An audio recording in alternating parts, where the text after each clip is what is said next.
10 जून 2022 को जो घटना हुई उसके बाद की सभी बातें आपको पता है। कुछ चीज़ों में लोगों के बीच में कुछ संशय और भ्रांति है, उसको दूर करने के लिए और कुछ सूचना देने के लिए ये प्रेस कॉन्फ्रेंस आहूत किया गया है।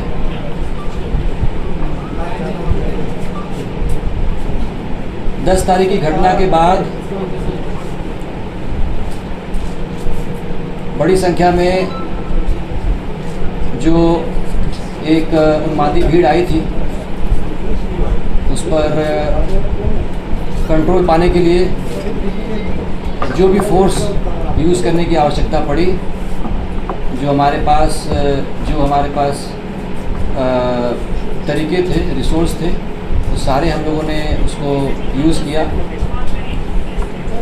इनफैक्ट कुछ दिन पहले से लगातार पेट्रोलिंग किया जा रहा था वो सब चीज़ें। उसके बाद 10 तारीख को दोपहर में क्या हुआ सबको पता है, और 3 बजे 3:30 बजे के बाद ये जो है घटना काफ़ी पीक एक भयावह रूप ले ली। उसके बाद प्रशासन के द्वारा जो मिनिमम फोर्स यूज़ करने के साथ ताकि भीड़ को नियंत्रित किया सके वो हम लोग फोर्स यूज़ किया गया।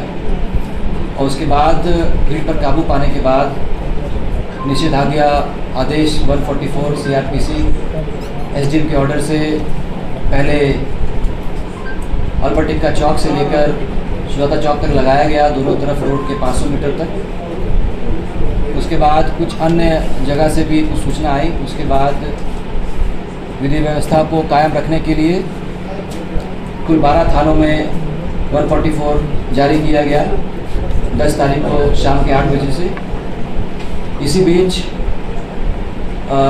इंटरनेट सेवा को भी सस्पेंड किया गया 10 तारीख को शाम के 7 बजे से लेकर 11 तारीख के सुबह 6 बजे तक, और उसके बाद फर्दर उसको 11 तारीख को सुबह 6 बजे से लेकर 12 तारीख को सुबह 6 बजे तक एक्सटेंड किया गया।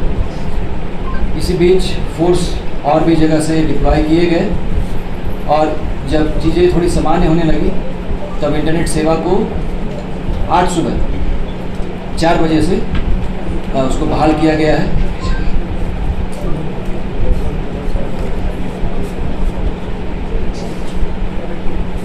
इस पूरे प्रकरण में 2 लोगों की मृत्यु की सूचना प्राप्त हुई है, जिनको उनके परिजनों के उपस्थिति में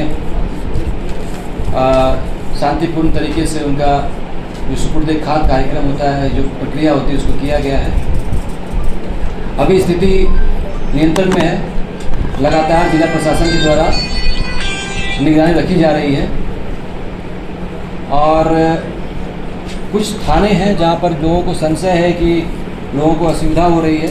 तो मैं बताना चाहूँगा कि अभी SDM साहब ने एक ऑर्डर निर्गत किया है, जिसमें कोतवाली, लोअर बाज़ार, हिंद पीढ़ी, daily market, Chutia and Doranda, ये 6 थाने के क्षेत्र में अभी भी CRPC के धारा 144 के अंतर्गत निषेधाज्ञा आदेश लागू रहेगा, परंतु दोपहर के 1 बजे से लेकर 5 बजे तक आज इन 6 थानों के जो भी निवासी हैं वो घर से बाहर निकलकर अपने आवश्यक सामग्री को क्रय कर सकते हैं, दुकान पे जा सकते हैं, बट बशर्ते कि उस दुकान पर कभी भी किसी भी स्थिति में 4 से ज़्यादा लोग एकत्रित ना हो। अगर 5 या 5 से ज़्यादा लोग एकत्रित होंगे तो उसको अनलॉफुल असेंबली माना जाएगा। और इस 6 थाना के अलावा बाकी सभी थाना, चाहे वो शहरी हो चाहे ग्रामीण क्षेत्र में, किसी भी तरह का कोई 144 धारा लागू नहीं किया गया है। और मैं सभी रांची वासियों को धन्यवाद देता हूँ कि पिछले 1 दिन में जो इंटरनेट सेवा बहाल हुई, सस्पेंड किया गया और लोगों को असुविधा हुई, उसके बाद भी उन लोगों ने जिला प्रशासन को काफ़ी सहयोग दिया और शांति और अमन कायम किया। और हम उम्मीद करते हैं कि आने वाले समय में भी शांति और अमन और चैन ये रांची के पूरे ज़िले में कायम रहेगा। और अब मैं चाहूँगा कि SSP साहब जो है कुछ चीज़ें ब्रीफ करेंगे आपको। कुछ असामाजिक और उपद्रवी तत्वों के द्वारा यहाँ की शांति व्यवस्था, आपसी समन्वय को खराब करने की कोशिश की गई थी। प्रोएक्टिव प्रशासन के माध्यम से जो हमारे पास अवेलेबल रिसोर्स और संसाधन थे, डिप्लॉयमेंट था, हम लोगों ने सर्टेन लेवल तक उन लोगों की मंशा को सफल नहीं होने दिया। उसके उपरांत शहर में एक क्योस था और स्थिति काफ़ी डरावनी सी प्रतीत हो रही थी। इस संदर्भ में जिला प्रशासन के स्तर से कुछ एहतियात कदम उठाए गए थे। इस संदर्भ में 144 लगाए गए हैं और इंटरनेट सेवाएं भी स्थगित की गई थी, जो कि आज सुबह से प्रारंभ कर दी गई है। अभी आप लोग जो खुद जो स्थिति देख पा रहे होंगे शहर की, लगातार जो है स्थिति सामान्य सी होती प्रतीत हो रही है और इसी संदर्भ में जो है जो सेवाएं लोगों को मिलनी चाहिए थी, जो स्थगित हुई थी, उसको फिर से शुरू किया गया है और इसी परिप्रेक्ष्य में जो इंटरनेट सेवाएं ऑलरेडी प्रारंभ हो चुकी हैं। आज जिला प्रशासन के जो द्वारा ये निर्णय लिया गया कि जो आम लोगों की थोड़ी सी परेशानियाँ हो रही है उसको हम लोग कुछ हद तक सर्टेन लेवल तक कम करने की कोशिश करें। तो एक प्रॉपर मीटिंग के बाद हम लोगों ने कुछ पॉकेट में कुछ समय के लिए उन चीज़ों को थोड़ा सा रिलैक्स करने की प्रक्रिया आरंभ कर दी है। आप लोगों को बताना चाहूँगा कि जो स्थिति हुई थी उसके उपरांत जिले में अभी तक कुल मिला के 25 FIR रजिस्टर्ड हो चुके हैं। कुछ मीडिया बंधु हमसे पूछ रहे थे कि कितने FIR हुए हैं, तो जिले में अभी 25 FIR प्रतिबंधित हुए हैं। कुल मिला के 22 लोग जो है नामजद हैं और जो है सैकड़ों अज्ञात पे केस हुआ है। इनफैक्ट इस पूरे मामले की जांच के लिए ऑलरेडी एक SIT फ्रेम किया गया है और वो SIT के साथ हमारा एनालिसिस विंग है, हमारा टेक्निकल विंग है, जो हमारे पास उपलब्ध साक्ष्य हैं, चाहे वो CCTV फुटेज का हो, चाहे वो ड्रोन कैमरा का हो, हमारा कंट्रोल रूम कैमरा की स्थिति हो, मीडिया बंधुओं से जो कुछ आए हैं हमारे पास वो हैं रिकॉर्ड, कुछ साइंटिफिक एविडेंस उठाए गए हैं, CID की तरफ से भी लगातार प्रयास किए जा रहे हैं। तो हम लोगों का काम इन्वेस्टिगेशन स्टार्ट हो गया है। सेम टाइम हम लोगों की सबसे प्राथमिकता थी जिले में अमन चाल दुरुस्त करने के लिए। इस परिप्रेक्ष्य में पुलिस मुख्यालय के द्वारा रांची जिले में 3500 के ऊपर फोर्स दिए गए हैं। इस फोर्स में हमारे रैपिड एक्शन फोर्स जो ट्रेंड होता है, उसके अलावा रैप और ATS, STF, जिला पुलिस के कर्मी और जो हमारे लोकल इनपुट्स के लोग होते हैं वो लोग शामिल हैं। संपूर्ण मामले की बहुत ही अच्छे तरीके से विश्लेषण और उस पर नज़र रखी जा रही है, जिसका मॉनिटरिंग रांची जिला से भी हो रहा है और अस्पताल ब्रांच के द्वारा भी की जा रही है। आप लोगों को मैं ये बताना चाहूँगा कि उस पूरी घटना में जो है अभी तक स्थिति के अनुरूप 38 पॉकेट्स को हम लोगों ने वल्नरेबल सेंसिटिव घोषित किया था, जहाँ पे लगातार दिन रात जो है फोर्स का डिप्लॉयमेंट है। कुछ पार्टिकुलर पॉकेट्स में आप लोगों ने रोड शो, फ्लैग मार्च भी देखा है, ताकि आम जनता का विश्वास प्रशासन पे बना रहे और कॉन्फिडेंस बिल्डिंग्स के तहत जो उपाय लिए जाते हैं वो हम लोग कर रहे हैं। इसके अलावा शहर में लगभग 50 से ऊपर मोटरसाइकिल के जो दस्ते हैं उसके द्वारा हर गली में, हर सेंसिटिव पॉकेट्स में, मिक्स पॉपुलेशन में पेट्रोलिंग की जा रही है। साथ ही लोगों से वार्ता भी की जा रही है कि आप सब इस शहर के बासिंदे हैं और आप लोगों ने रांची की बेमिसाल इतिहास को कायम रखा है, जो कि शांतिपूर्ण समन्वय का रहा है। तो साथ ही हम लोग का अपना काम पुलिसिंग, पेट्रोलिंग है, साथ कॉन्फिडेंस बिल्डिंग के लिए अच्छे लोगों से, प्रबुद्ध लोगों से, सामाजिक कार्यकर्ताओं से, NGO से, पॉलिटिशियंस से और भी जो हमारे ब्यूरोक्रेट्स के लोग हैं, सिविल सोसाइटी के लोग हैं, उनसे लगातार चर्चा की जा रही है ताकि जितनी जल्दी हो सके अमन चैन यहाँ पे इस्टेब्लिश हो जाए। इसके अलावा हमारा जो है कंट्रोल सिस्टम के माध्यम से हम लोग उन सब पॉकेट में, जैसे मैंने कहा कि मोस्टली लोग यहाँ पे अमन चैन पसंद करने वाले हैं और उस दिन की बातें थी, उस दिन भी जो यहाँ के प्रबुद्ध लोग थे, जो जानकार हैं, अच्छे संगठन हैं, किसी भी संगठन के द्वारा, किसी भी लोगों के द्वारा इस चीज़ का साथ जो मेरे पास इन्फॉर्मेशन है, जो हम लोगों ने बात किया था, उस संदर्भ में उन लोगों से परामर्श नहीं किया गया था या उनकी अनुमति नहीं ली गई थी। अच्छे लोग, प्रबुद्ध लोग थे, बोलते रहे थे कि ऐसा कोई भी चीज़ हम लोगों के स्तर से आदेशित नहीं किया गया है। तो कौन लोग हैं, वो कौन शरारती लोग हैं, वो कौन से असामाजिक लोग हैं, डायरेक्ट हैं कि इनडायरेक्ट हैं, परोक्ष हैं, प्रत्यक्ष हैं, यहाँ हैं, वहाँ हैं, जहाँ तहाँ हैं, कहीं भी किसी स्वरूप में हैं। हमारा जो इन्वेस्टिगेशन विंग है, जो एनालिसिस विंग है, हम लोग साक्ष्य के आधार पे बात करेंगे और साक्ष्य के आधार पे हम लोग जो भी दोषी होंगे उस पर कठोर से कठोर कार्रवाई सुनिश्चित करेंगे। बट एक चीज़ मैं आप लोग बात बताना चाहूँगा कि जो निर्दोष लोग हैं उस पर हम लोग कोई भी आंच भी नहीं आने देंगे। इसके अलावा चूँकि अभी इंटरनेट सेवाएं शुरू कर दी गई है, बहुत तरह से मर्मरिंग हो रहा है सोशल साइट्स का यूज और मिसयूज दोनों होता है। बट इस मंच के माध्यम से, आप सभी के माध्यम से मैं आप लोगों को बोलना चाहूँगा कि हमारे डिस्ट्रिक्ट में डिस्ट्रिक्ट मॉनिटरिंग सेल भी क्रियाशील है। साथ ही स्पेशल ब्रांच के लेवल से और स्टेट लेवल से भी मॉनिटरिंग की जा रही है।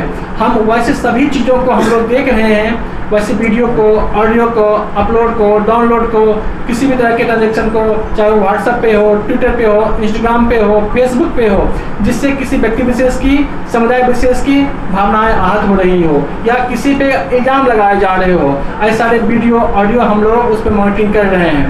और उस वीडियो का मॉनिटरिंग करने के उपरांत जो सही कार्रवाई होगी, जो लोग शांतिपूर्ण दिशा में क्रियाशील होंगे, उनका सबका स्वागत है। बट जो कोई भी लोग, चाहे वो कोई भी हो, कहीं बैठ के प्रयास कर रहे हो कि रांची के अमन चैन को खराब कर देंगे, तो वो हमारे सोसाइट से बच नहीं पाएंगे। तो वैसे सारे वीडियो, ऑडियो, कंटेंट्स जिससे कि सामाजिक सद्भाव, व्यक्तिगत और सामाजिक भावना, सामाजिक सद्भाव और एक कर सकते हैं कि जो समुदाय की मान्यताएं हैं प्रभावित होगी, हम लोग उस व्यक्ति के खिलाफ, उसके ट्विटर के खिलाफ, उस एडमिन के खिलाफ भी कठोर से कठोर कार्रवाई करेंगे।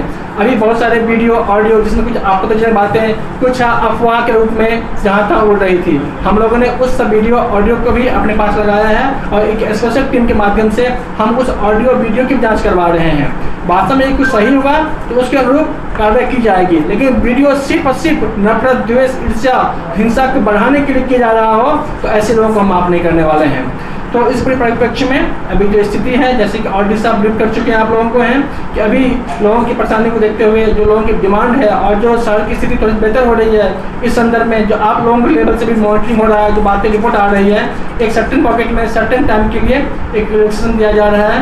सेम टाइम पे हमारे पुलिसिंग के सारे डायमेंशंस खुले हुए हैं, हमारा ट्रैकिंग सिस्टम जारी है, हमारा जो है मतलब एनालिसिस का काम चल रहा है, इन्वेस्टिगेशन चल रहा है, एफआईआर की प्रक्रियाएं चल रही हैं और हम लोग आप सभी के माध्यम समस्त रांची वासियों से अनुरोध करेंगे, अपील करेंगे, आपका शहर है, आप इसके वासिंदे हैं, किसी भी तरह की हिंसा से, नफरत से समाज में अमन चैन नहीं आ सकता है। आपसी सौहार्द, आपसी समन्वय, आपसी विश्वास, आपसी पारस्परिक भावनाओं का सम्मान करने से ही समाज बनता है। तो ये एक बगीचे की स्थिति है, यहाँ पे बात सबकी खूबसूरती तभी होती है जब हम सब खूबसूरती हो, तभी जब हम एक दूसरे का सम्मान करें। इसलिए मैं समझ जिलावासियों से कर रहा हूँ, स्थिति सामान्य है, नियंत्रित हो रही है।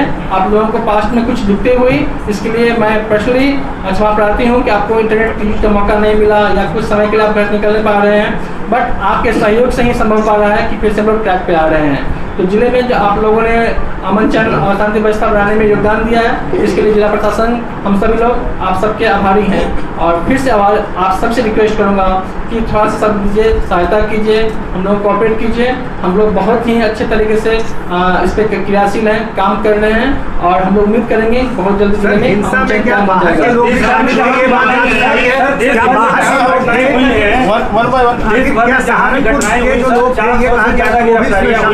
एक एक करके जवाब दीजिए, मैं सहारनपुर में इसमें भूमिका थी, जो पोस्टर शायद इससे पूर्व मैं रास्ते पे आपको मैंने ब्रीफ किया था कि हम लोग इन्वेस्टिगेशन कर रहे हैं, इन्वेस्टिगेशन स्टार्ट हुआ है, इन नहीं हुआ है। मैंने आपको ये भी कहा, हम जो कुछ भी कहेंगे, जो कुछ बोलेंगे वो साक्ष्य आधारित होगा। फिर मैं एक चीज आप दिया, ऑलरेडी बोल चुका हूँ बिना क्वेश्चन आए, कि इन्वेस्टिगेशन में जो लोग भी दोषी पाए जाएंगे, वो कहीं के भी हो, किसी स्वरूप में हो, डायरेक्ट हो, इनडायरेक्ट हो, हम उसको छोड़ेंगे नहीं।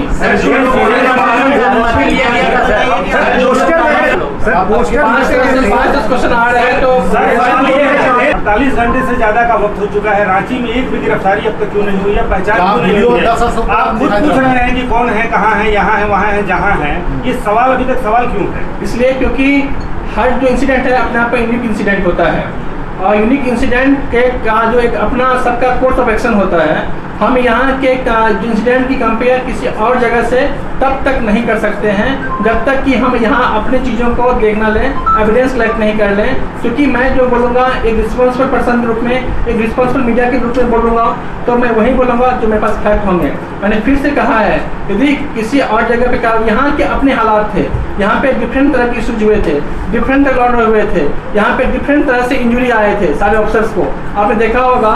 यदि हम लोग इतने होते हैं तो डीसी ऑन द स्पॉट थे, डीआईजी ऑन द स्पॉट थे, एसएसपी, मैं खुद, हमारे सिटी एसपी तमाम पदाधिकारी वहाँ स्पॉट पे थे। तो हमारे इंसिडेंट अलग थे और इंसिडेंट से, हमारे हालात अलग थे, हमारी प्राथमिकताएं अलग हैं। बस इन्वेस्टिगेशन में जो मैं आप लोगों को बता चुका हूँ, जो निष्पक्ष इन्वेस्टिगेशन होगा, साक्ष्य आधारित होगा, वो निश्चित रूप से होगा।